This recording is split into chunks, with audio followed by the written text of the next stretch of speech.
That night at the family dinner, I finally understood what silence costs. They laughed when my sister told the waiter I didn't belong at their table. Even the waiter hesitated, eyes flicking between us, before setting down a second table near the wall, my table. I sat there, pretending not to hear, pretending it didn't matter. It always mattered. When the check came, they slid it toward me, $3,270, and said it was my turn to give back. I paid, like I always had, quietly, obediently, hoping that kindness could buy belonging. It never did. That was the moment something inside me cracked, soft but final. I wasn't angry, just done. They didn't notice, of course. People rarely notice the moment they lose the right to hurt you again, and none of them had the faintest idea that the next time we sat at a table together, everything they'd built on my silence would begin to fall apart. I never liked family gatherings, but that night at Cielo Azul, the most expensive restaurant in Albuquerque, I finally understood why. It was a celebration for my sister, Valeria, who had just signed a deal to expand her restaurant line. The whole Cruz family was there, my parents, Carlos and Elena, my brother Mateo, and a few relatives who still pretended not to remember my name. I walked in wearing a simple black dress, a quiet smile fixed in place, trying not to feel out of place before the night even began. When the waiter pulled out a chair for me, Valeria's voice sliced through the hum of conversation, light and sweet on the surface. "Oh, that one's for family. She can take the seat near the wall." Laughter broke out around the table. Carlos tapped his glass. Amused. "She's right. Let her sit where she feels comfortable." For a moment, I stood there, the sound of crystal glasses chiming like distant glass shards. I took the table by the wall, facing the mirror, where my reflection looked like someone quietly fading out of her own story. They toasted, bragged about vacations and profits, while I drank water. Now and then, I caught Abuela Camila's eyes at the far end, soft, steady, and sad. She didn't join the laughter. When the check came, the waiter set it in front of me. Valeria smiled without warmth. "You said your firm's doing well, right? Think of it as giving back." The number, 3,270, blurred for a second before I pulled out my card. Elena took a sip of wine. "We've given you so much, Maribel. It's nice to see you finally return the favor." I nodded, unable to speak. The golden light shimmered across the table like desert heat. Bright. Empty. Merciless. By the time I stood to leave, they were already posing for photos, none of which included me. Abuela Camila reached for my hand as I passed. "Tomorrow, come to Santa Fe," she whispered. "We need to talk. Mi niña." Her hand trembled slightly. I didn't know that moment, quiet and fragile as it seemed, would be the first crack in everything they thought would never break. The next morning, I drove 2 hours north, leaving Albuquerque behind as the road unrolled into endless red dust. The desert had a strange way of making silence sound alive, wind whispering across dry hills, sunlight sharp enough to carve. I'd made this drive many times before, but that morning felt different. Abuela Camila's house sat alone on a clay ridge, overlooking the valley and the faint blue outline of the Jemez Mountains. It was quiet there, no traffic, no music, only the low hum of wind brushing against the adobe walls. She was sitting on her wooden chair on the porch, a small cup of coffee trembling slightly in her hand. When I stepped out of the car, she didn't smile like usual. Her eyes, soft and heavy, followed me as if measuring something she hadn't said out loud yet. "Do you know where the money for your adoption went, Maribel?" I froze. The question landed between us like a stone dropped in still water. I shook my head, and she sighed, turning her gaze toward the horizon. Her voice was slow, steady, stripped of emotion. She told me that when I was 5, my birth parents died in a car accident in California. They had left a fund, $600,000, entrusted to a child welfare organization called Casa de los Niños, meant for my care until adulthood. Then she said, almost gently, "That money disappeared. Mika. Every cent of it." The air seemed to thin around me. I could hear my own heartbeat.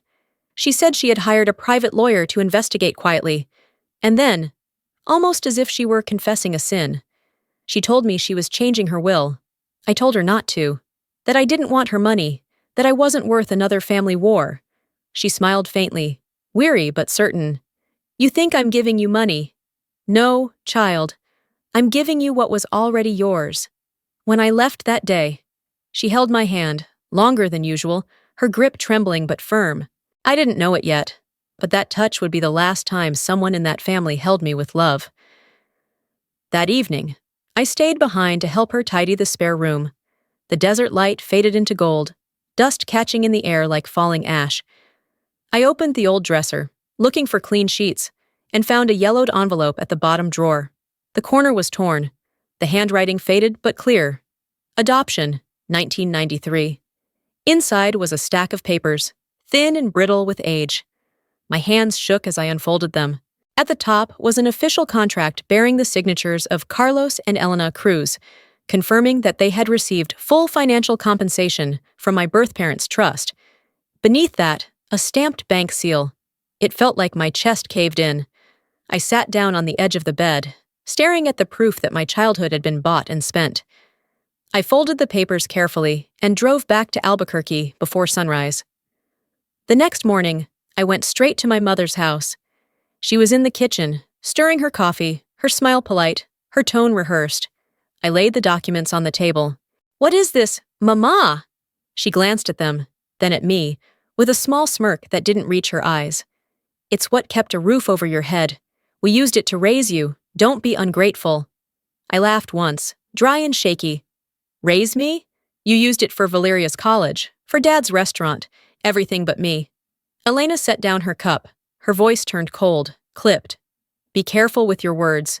You may be a lawyer, but here, you're still an adopted girl. I turned toward the door. On the staircase, Valeria was leaning against the railing, a faint smile curling on her lips. You really thought you were one of us, didn't you? The words didn't sting the way she meant them to. They landed differently, like a key turning inside a locked door. Something inside me shifted. Quiet but irreversible. If they built their lives on lies, maybe it was time someone finally tore it down. A week later, my phone lit up with my mother's message. Family dinner at Cielo Azul, 7 p.m. Let's put things behind us. The words looked harmless, but something about them felt staged. Still, Abuela was sick, and refusing might break her heart. So I went. The restaurant glowed the same way it had before. Warm lights, polished cutlery, and the same false smiles that never reached anyone's eyes. The entire family was already seated when I arrived. Perfume lingered thick in the air, masking the bitterness underneath. Valeria stood, her voice coated in honey. We just want peace. Maribel, let's talk like family again. Her hand brushed my shoulder. For a moment, I thought I heard sincerity. But on the table sat a folder, tied neatly with a red ribbon. I untied it, skimmed the first page, and froze. The heading read, Waiver of Inheritance Claim. Carlos leaned forward, resting both elbows on the table. If you sign this, everything goes back to normal. My chest tightened. Elena's voice came soft but sharp. This is how we keep the family together. Before I could speak, a familiar voice cut through the room, raspy, firm, and commanding. A family built on lies doesn't deserve to stay together.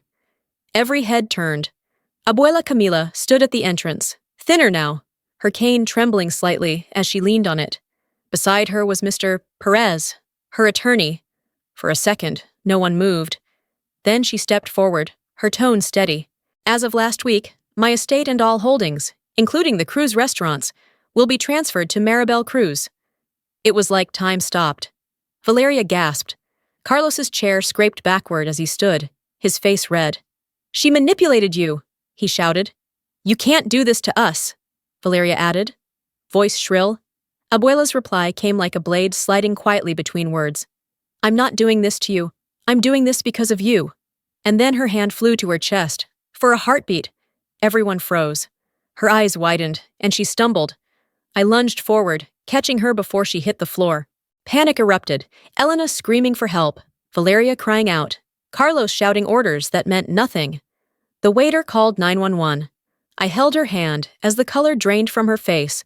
The paramedics rushed in, their movements mechanical, their words clipped. As they lifted her onto the stretcher, Carlos turned to me, voice like a knife. "If she dies, that's on you." I couldn't breathe.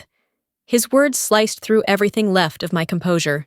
As they carried her out, her hand slipped from mine. For the first time, the restaurant fell completely silent. That night, I didn't sleep. The next morning, I sat by Abuela's hospital bed, the machines keeping time with her shallow breaths. Her eyes fluttered open. She reached for my hand, her voice a faint whisper. "There's a file in my drawer at home. Take it. If I don't make it, it's yours to protect." Her gaze locked onto mine. "Don't let them bury the truth like they buried your parents." Tears blurred my vision. I squeezed her hand, but her fingers were cold. By dawn, she was gone. The funeral was quiet. Carlos and Elena arrived late. Valeria never met my eyes. When no one came forward to speak, I stood. My voice cracked but didn't break. She was the only one who ever called me family. After the service, I drove to Santa Fe. The house was still, the air thick with dust and memory. I went straight to her desk and found a sealed envelope labeled in her handwriting. For Maribel, justice. Inside were 3 items: a notarized will, a 1993 bank statement showing a $600,000 transfer to the Cruz Family Foundation, and a small silver USB drive. I played the file. Carlos's voice filled the room. Calm, almost casual. "The money's in. We'll move it into the restaurant fund. She'll never know." My hands trembled. That single sentence confirmed everything I'd feared, that the people who claimed to raise me had built their comfort on my loss. I drove straight to Mr. Perez's office. He reviewed the documents, then looked up slowly. "This is solid," he said. "But be ready. This won't stay quiet." That night, as I parked outside my apartment, a black car sat idling nearby. When I approached, it sped off, leaving a note under my wiper. "Stop digging, or you'll lose everything." The next morning, a colleague pulled me aside. Someone had called the firm, accusing me of taking bribes in a case. False, but enough to damage. I knew whose fingerprints were on it. Later, Valeria posted a smiling photo with our parents. Her caption read, "Some people only join a family for the money." Hundreds of comments followed, strangers calling me a fraud, a parasite. I stared at the screen, my pulse thudding in my ears. Then I turned off the phone. "They can take everything," I whispered, "but not my truth." I picked up the landline and called Perez. "We go to court." It started on a Wednesday morning. I turned on the TV in my office, half listening to the local news, until a headline froze me in place. Local woman accused of manipulating elderly benefactor in will scandal. Valeria appeared first, dressed in white, mascara running perfectly down her cheek. Beside her, Elena sobbed for the cameras. "We loved Maribel like our own, but she took advantage of my sick mother." The reporter's voice followed, heavy with false solemnity. "The Cruz family has filed a lawsuit against Maribel Cruz, alleging undue influence and fraud." My throat closed. They'd taken a private wound and turned it into public theater. By that afternoon, my email was drowning in hate messages and threats. A few clients cut ties. Someone leaked my office number online. Then came the first article. Attorney once investigated for fraud. All lies, crafted by Valeria's PR firm. The same social media she once ignored me on had become her weapon. Gold digger, thief, parasite. Each comment felt like a stone. I wanted to stay quiet. But Perez called that evening. "If you stay silent, they'll own your story." So I spoke. That night, I went on local TV and read from one of Abuela's letters. "Blood may create a family, but only decency keeps it alive." Then I said, calm and clear, I never asked for her money. I only wanted to be treated as their own. An hour later, my phone buzzed. "You think truth will save you? Check tomorrow's news." By morning, a video had gone viral. Footage of me hugging Abuela in the hospital, edited to make it look like I forced her to sign the will. A protest formed outside my home. Reporters shouted questions through my gate. I stood at the window, gripping Abuela's necklace. "They can turn off the truth," I whispered, "but I'll turn on the light." That night, Perez arrived with new papers. The Santa Fe court had officially accepted the hearing. The storm had started. The courthouse steps were lined with cameras. "Did you forge your grandmother's signature? Did you manipulate her?" I kept walking. The truth doesn't need to scream, it just needs time. Inside, Rivas, their lawyer, painted me as a schemer who preyed on the elderly. I watched silently, knowing my turn would come. Perez stood next, steady as stone, laying out the bank records and notarized will. Then, a man I'd never met in person took the stand. Luciano Ortega from Casa de los Niños. I worked there in 1993, he said.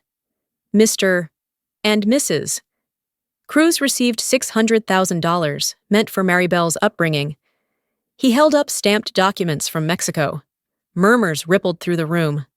Valeria jumped to her feet, yelling it was fake. The judge's gavel cut her short. Perez played the recording next. Carlos's voice filled the speakers. She'll never know. We can say it went into her tuition. Elena buried her face. Carlos looked away. During recess, a man handed me a newspaper in the hallway. The front page showed Valeria screaming at Elena, calling Abuela an old fool. The clip spread online overnight. The next morning, Valeria went live to defend herself, but her anger betrayed her. That money was ours. We raised her ungrateful ass. It was all the jury needed. When court resumed, Perez played her outburst. The judge watched in silence, then leaned back. I think we've heard enough. I exhaled for the first time in weeks. The desert air outside felt lighter, cleaner, like truth had finally broken through the dust. Justice wasn't finished, but it was no longer just mine to fight for. It was alive.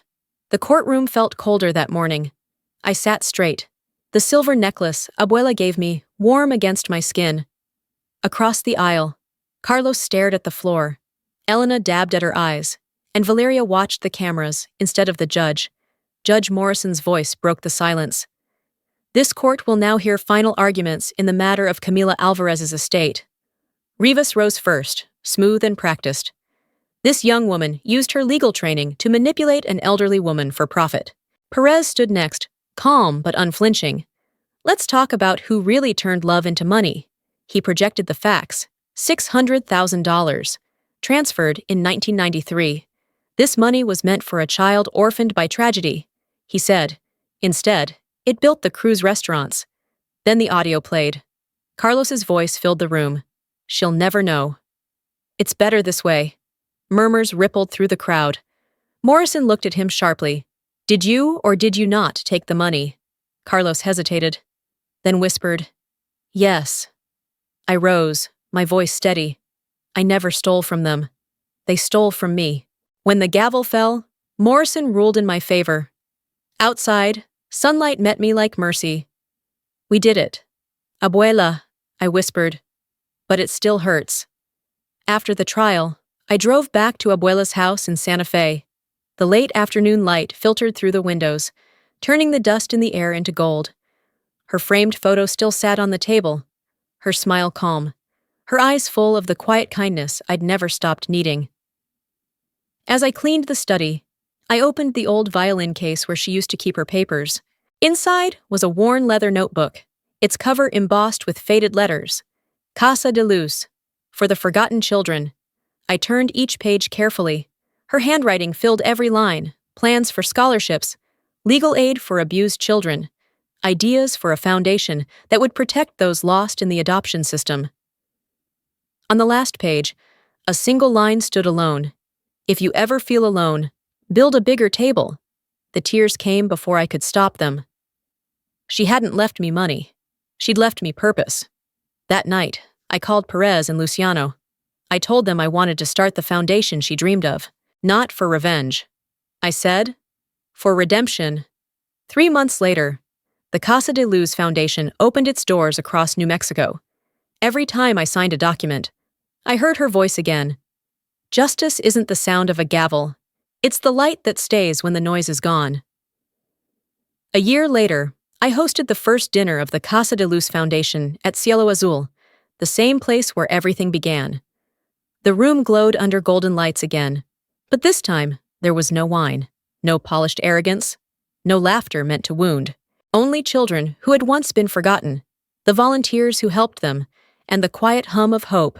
I sat at the center of the table, in the very seat I'd once been denied. When the waiter brought the bill, he hesitated. The bill's on the house, Ms. Cruz. I smiled and shook my head. No, I'll pay. Some debts are worth paying twice. The total read $3,270. My signature didn't tremble. Outside the window, I saw Valeria standing on the sidewalk, her hair messy, her face pale. She looked at me like someone meeting a stranger.